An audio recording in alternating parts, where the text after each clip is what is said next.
Hello दोस्तों, हमारे नए YouTube चैनल हिंदी कहानियाँ 8597 में आप सभी का स्वागत है। आज हम आपके लिए एक नई कहानी लेकर आए हैं जिसका टाइटल है अजगर बना पति। त्रिपुरा के पहाड़ी अंचल में दो सुंदर बहनें रहती थीं। उनके बालपन में ही उनकी माता का स्वर्गवास हो गया। उनके पिता पुरोहित थे। उन्होंने पत्नी की मृत्यु के पश्चात दूसरा विवाह नहीं किया। उन्हें भय था कि विमाता उनकी पुत्रियों का लालन पालन ठीक ढंग से नहीं कर पाएगी। पिता के स्नेह दुलार में पुत्रियां पली बढ़ी। पुरोहित की आमदनी बहुत कम थी। वह झूम खेती अर्थात स्थान बदलकर की जाने वाली खेती के द्वारा आजीविका कमाता था। उसकी पुत्रियां भी पिता की परेशानी समझती थीं, अतः वे अपने पिता से अनुचित मांग नहीं करती थी। वर्षा ऋतु में उनके कष्ट और भी बढ़ जाते।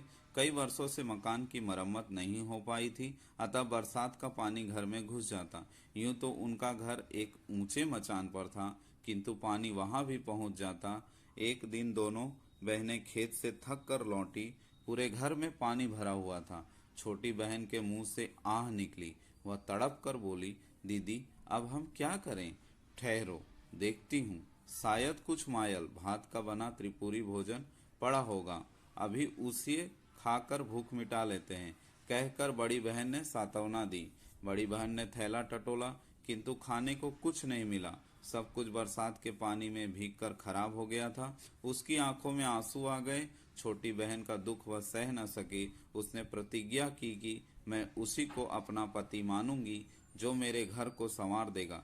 जिस तरह सबके कष्ट दूर होते हैं, उसी तरह वह दुख भरी रात्रि भी बीत गई। अगले दिन जब दोनों बहनें घर लौटी तो घर की काया पलट देखकर दंग रह गई। सारे घर की मरम्मत की गई थी तथा खाने पीने का सारा सामान भी मौजूद था। इतने खाद्य पदार्थ उन्होंने पहले कभी नहीं देखे थे।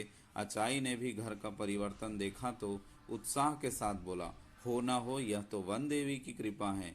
उससे तुम लोगों का कष्ट नहीं देखा गया, इसीलिए उसने हमारी सहायता की है।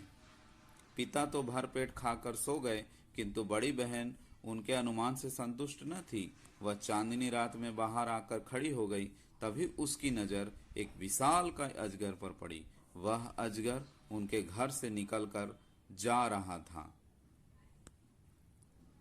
बड़ी बहन ने उसी क्षण निर्णय ले लिया कि वह अजगर को ही अपना पति मानेगी।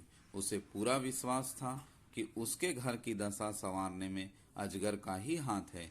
छोटी बहन के लाख समझाने पर भी वह अकेले खाना खाने नहीं बैठी। जब हार कर छोटी बहन ने अपने जीजा जी को पुकारा, कुमोई कुमोई माइटा नानी फायदी दो, जीजा जी खाना खाने आइए। यह आवाज सुनते ही अजगर घर में आ पहुंचा। दोनों बहनें उसके विशाल स्वरूप से घबरा गईं, किंतु वह शांति से भोजन करके लौट गया। यह क्रम काफी समय तक चलता रहा। एक दिन पुरोहित को पता चला तो वह आग बबूला हो उठा। उसकी सुंदरी पुत्री एक अजगर को पति माने, यह उसे स्वीकार नहीं था। जब बड़ी बेटी खेत पर गई तो उसने छोटी बेटी से कहा, तुम रोज की तरह जीजाजी को पुकारो। छोटी ने समझा कि शायद उससे मिलना चाहते हैं। उसने फिर हाक लगाई, कुमुई कुमुई माइटा नानी फायदी दो। अजगर ज्यों ही मचान के पास पहुंचा, आड़ में छिपे अचाई पुरोहित ने तेज हथियार से उसके टुकड़े टुकड़े कर दिए। छोटी फूट फूट कर रोने लगी।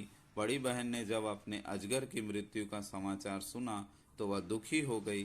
कुछ ही दिनों में उसके मन में अजगर के प्रति प्रेम भाव जाग गया था। उससे वियोग की कल्पना से वह भयभीत हो उठी। बिना एक शब्द कहे वह नदी की ओर चल दी। छोटी बहन भी उसके पीछे चल दी। बड़ी ने आंखें बंद की और रोती रोती नदी के पानी में उतरती चली गई। बेचारी छोटी उसे पुकारते रही, मत जाओ दीदी, मत जाओ दीदी। बड़ी बहन ज्यों ही नदी में उतरी तो सीधे एक राजभवन में पहुंच गई। जल के नीचे इतना सुंदर महल देखकर वह दंग रह गई। प्रवेश द्वार पर उसका अजगर पति स्वागत के लिए खड़ा था। उसके बाद वह वहीं सुखपूर्वक रहने लगी।